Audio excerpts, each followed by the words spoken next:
Miguel Bogiano, buen día, ¿cómo le va? ¿Qué tal? Buenos días. Bien, muy bien. Leí tempranito, muy tempranito, su columna que está publicada en Ámbito al respecto de, no sé si es su título o si es el título que puso el diario, el fracaso del Banco Central de la República Argentina con Sturzenegger a la cabeza. Y bueno, quería que nos comparta unas líneas de ese análisis que usted hace en esta columna. Sí, mi título era todavía un poco más duro, diciendo que Ajá, directamente tiene que renunciar. Eh, bueno, vamos a ponerlo en palabras muy sencillas. En el año 2016 se habló de inflación del 25%, terminó siendo 40%. En 2017 dijeron que iba a estar como máximo el 17%, terminó en 25%. En este año, con la explosión que tuvo el dólar, ya la meta no tiene ningún sentido. O sea que con suerte quedemos abajo del 30%. Si alguien falla tan calamitosamente en cualquier trabajo, 3 veces seguidas lo echan. Así que no veo por qué acá tenga que ser algo distinto. Pero además, hay un problema adicional. El problema es el siguiente. En materia inflacionaria, para que un banco central sea efectivo, la gente le tiene que creer. Y usted se imagina a principio del año que viene al Banco Central explicándole a los sindicalistas que la inflación va a ser del 17%, se le van a reír en la cara. ¿Por qué? Porque ya pifió dramáticamente durante 3 años seguidos. Entonces, se acabó la credibilidad. Esto no es personal, simplemente no funciona ningún banco central que haya perdido toda su reputación y que ya no pueda fijar expectativas.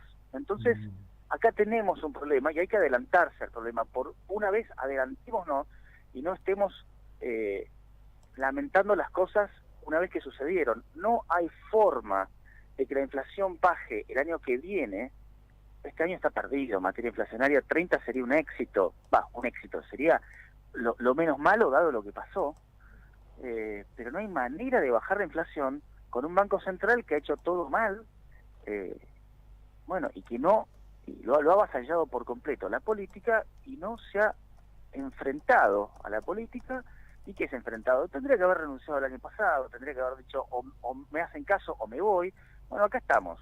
Ha sido vapuleado por el Ejecutivo y bueno, las consecuencias están a la vista. bueno, ahora, dicho esto, ¿no? Yo hago esto, a ver, esta pregunta es de alguien que meramente hace periodismo. Ujú. En su momento, eh, el gobierno, creo yo, hoy está bien, estoy hablando con el diario del lunes, debió haber vetado la ley Massa-Stolbizer que imponía un impuesto a la renta financiera, algo que en definitiva el gobierno terminó acompañando y casi puedo decir celebró por todo lo alto, ¿no? Como una medida progresista sin advertir un dato central de nuestra economía, que somos dependientes, que no podemos ni estamos en condiciones de imponer las reglas, ¿no? Ahora, la pregunta es, ¿sabían que a partir del 1 de mayo cambiaban las reglas de juego? ¿Qué les hizo pensar que los operadores de fondos iban a tener un segundo trimestre con pérdida en un impuesto que caía sobre en este caso, digamos, sobre un papel del Banco Central que está nominado en pesos, pero que era parte de un juego financiero en dólares, ¿no? Sí, yo no puedo terminar de entender cómo durmieron la siesta con ese tema. Bueno, la pregunta de usted es totalmente válida, lo que evidencia que no saben sumar y restar, porque la recaudación que se obtenía con ese impuesto, si no me equivoco, llega a los 4.000 millones de pesos. Mm. Entonces, nos metimos en un buen problema por algo que no es para nada significativo en términos de recaudación. Es menos del 0,1%. Es realmente no entender lo que está pasando. Y bueno, y eso tiene consecuencias, ¿no es cierto? Pero, de todas formas, yo creo que ese fue uno de los problemas.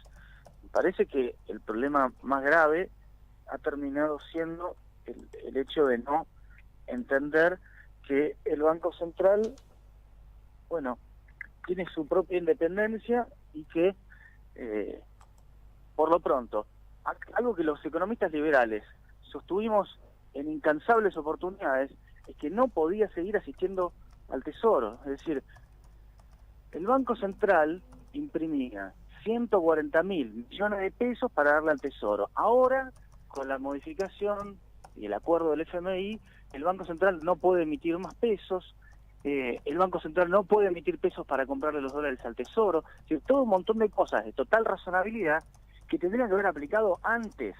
Pero, aunque no lo crea, para alguien que entiende que la inflación es un fenómeno monetario, como el Banco Central sí lo entiende, esto es algo elemental. Esto es algo elemental que no se animó a hacer. Entonces, la política, una vez más, hace las cosas no cuando conviene hacerlas, sino cuando no queda más remedio. El problema es que ahora perdimos 2 años y para el 2019 estamos poniendo la meta inflacionaria que teníamos para el 2017. Así que esto tiene muchas consecuencias. Hablemos, qué sé yo, de lo más elemental. Los créditos UBA. ¿Qué problema? Las paritarias. ¿Cuántas veces? Ahora vamos a tener que volver a discutir paritarias porque con total razón todos los sindicalistas van a decir, ¿de qué inflación me hablan? ¿De qué me van a hablar del 17% si yo ya no le creo nada que lo vayan a cumplir? Tenemos un problema.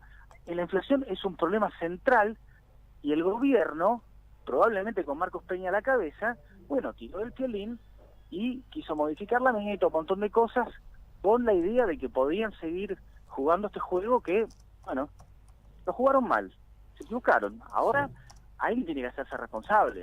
O sea, este es un equipo que perdió 7-0 o 7-1 como Brasil con Alemania y no hay ni un solo cambio. Bueno, señores, por favor, es un poco evidente que alguien tiene que hacerse responsable de este fracaso en la política antiinflacionaria. Estimo y entiendo, a tenor de lo que veo, que probablemente, me da la impresión a mí, que probablemente después de firmado el acuerdo con el fondo, el presidente introduzca los cambios. Lo que sí me impresiona mucho, yo estuve revisando el currículum de Sturzenegger, ¿no? Y llegó así con una cosa muy con corona de laureles y demás. Y me da la impresión de que es uno de esos prestigios autocitados, ¿no? Como una rosca de armar un prestigio a partir de dichos de terceros, porque no le veo un desarrollo ni un expertise, y estos hechos también lo demuestran. La verdad que es doloroso para todos nosotros, porque además, mire usted, el otro día cuando surgió este tema del tema de los choferes, ¿no? De lo que ganaban los choferes, digo, ¿cuánto gasto ocioso improductivo hay en la República Argentina?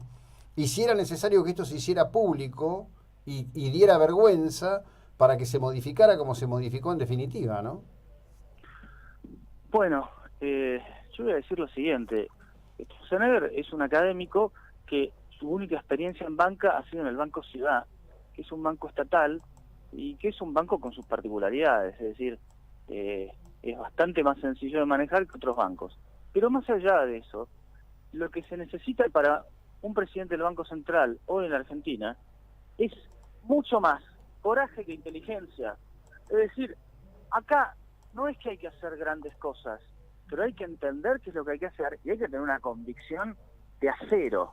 Me parece que no la ha tenido, y lo más importante también de entender es que hubo siquiera una llovizna a nivel internacional, que el dólar se escapó como se escapó. Y si viene una tormenta a nivel internacional, ¿dónde termina el dólar? ¿En 35?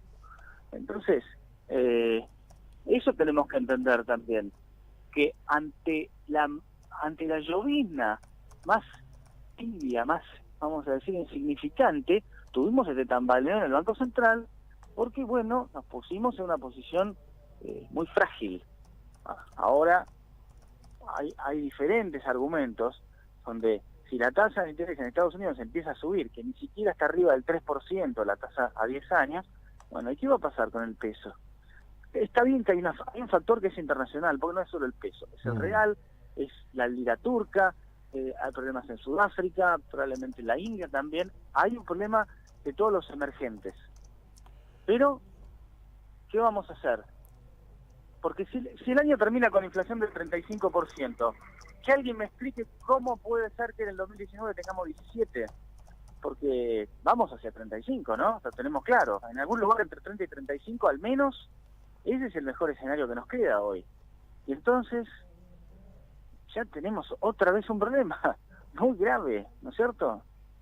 Bueno, va a depender del volumen de las intervenciones económicas que decidan a partir de tener este impresionante colchón de soporte que van a tener con el acuerdo del fondo, el swap Ah, pero chino y lo demás, ¿no?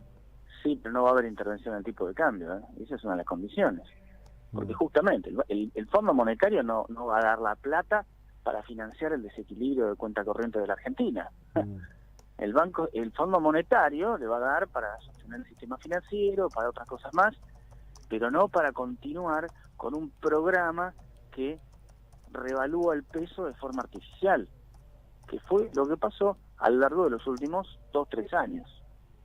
Sí, sí, sí. Bueno, le agradezco los minutos y las definiciones, que tenga una buena jornada, muy amable. Bueno, si me permite, me ¿Cómo no? gustaría invitar a los oyentes ¿Cómo a no? que puedan ingresar a cartafinanciera.com, que es nuestra Ujú. consultora, y puedan suscribirse de forma gratuita a nuestro newsletter semanal, que tiene notas escritas en un lenguaje muy sencillo y fácil de entender. Perfecto, gracias, muy amable. Que tenga una buena Bueno, jornada. Hasta por luego. favor. Miguel Bogiano.